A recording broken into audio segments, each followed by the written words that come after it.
welcome back to the Daily Dive. Today on the show, we're chatting with Chris Berlet of Canuc Resources.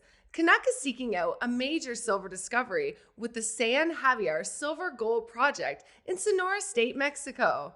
Chris, welcome to the Dive. Thank you, Cassandra. How are you? Oh, I'm great, thank you. So Chris, what is it that you like about silver as an investment? Silver.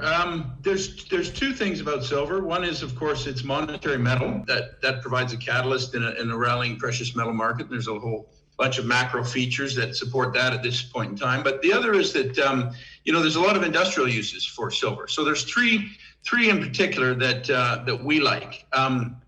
One is its conductivity. So it's the most conductive metal. It's on a scale of 0 to 100 conductivity, silver is 100, and you have copper at 96 and gold at 76. So it's a very conductive metal. That has a number of applications. We'll come back in one sec on that. But silver also has antimicrobial properties.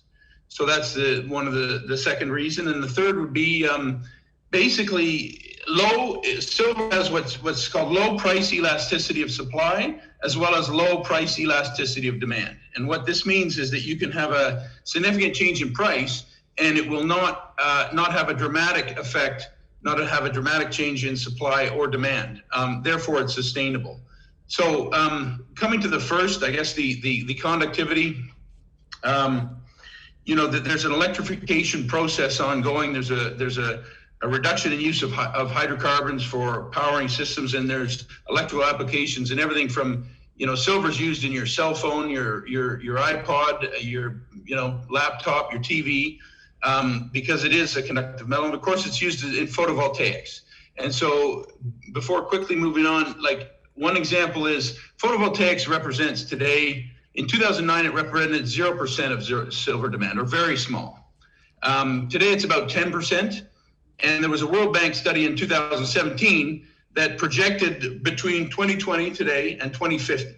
And a very rapid growth in photovoltaic application will result in silver demand for photovoltaic use by 2050 being equivalent to 10 times the market demand for photovoltaic silver today, which would be equivalent to today's 100% of silver demand market size. So, and that's in a situation where we have silver thrifting, where effectively we're using half of the amount of silver in solar panels as we are today.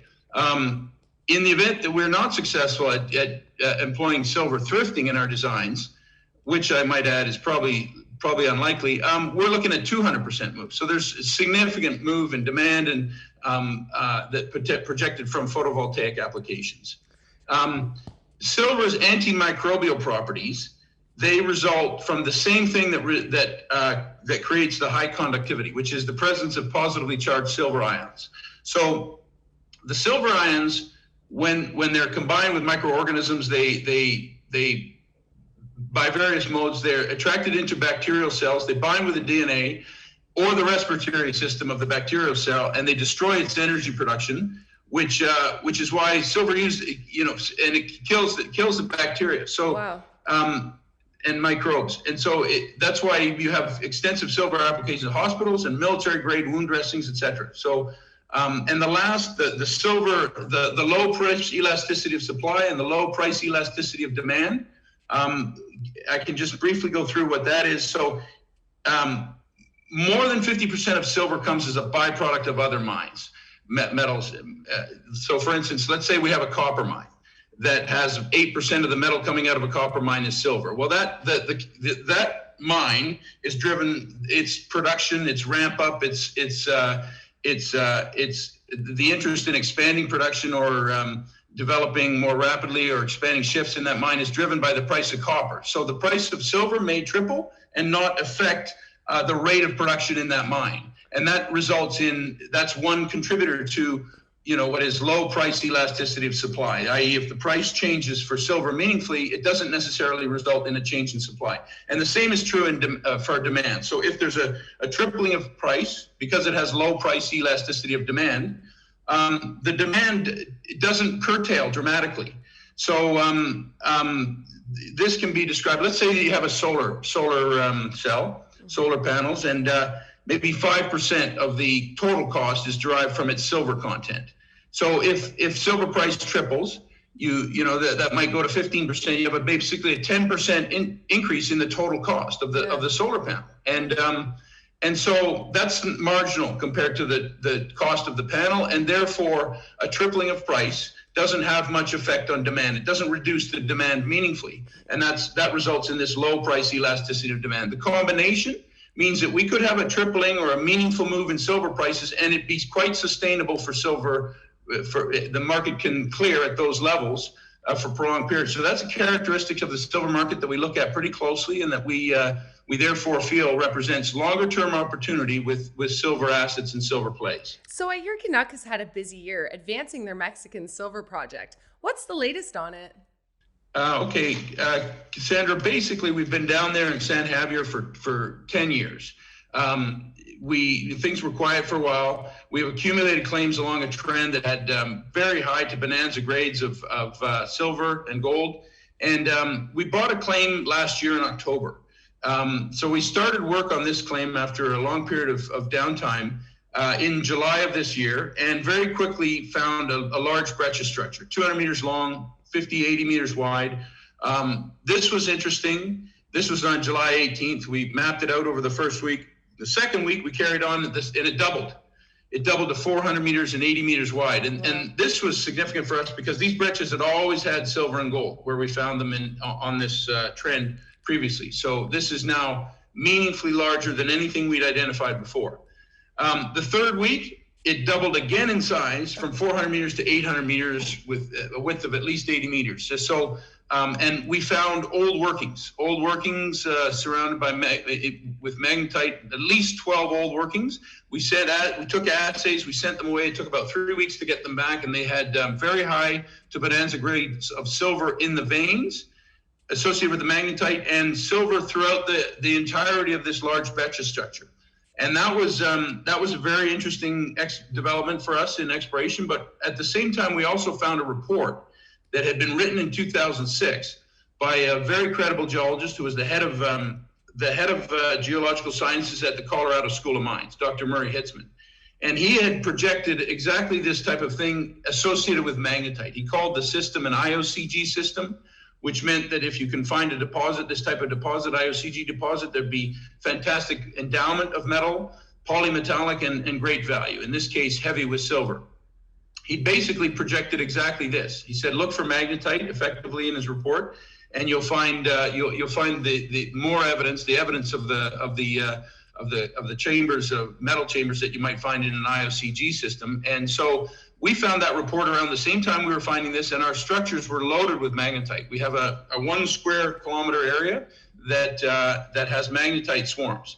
So today we're running, started yesterday, we're running high frequency magnetic surveys, looking for a large substantial plug below where these veins come to surface. We'll follow this up next week or the week after with ground-based low frequency magnetic survey, which will give us depth and orientation of these structures for drilling. And we have a drill organized to be on property by the beginning of December. Which means Q1 2021, we're expecting to have results from this exploration program with this type of target as we drill. So several operations have set up shop next door to you guys in Mexico. What do these new neighbors mean for Canuc?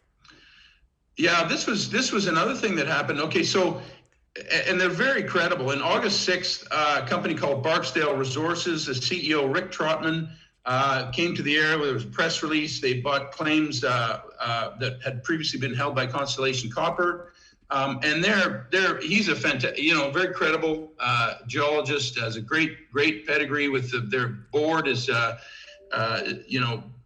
fully experienced in geological sciences, and they have a roster of very successful A-list type mining investors.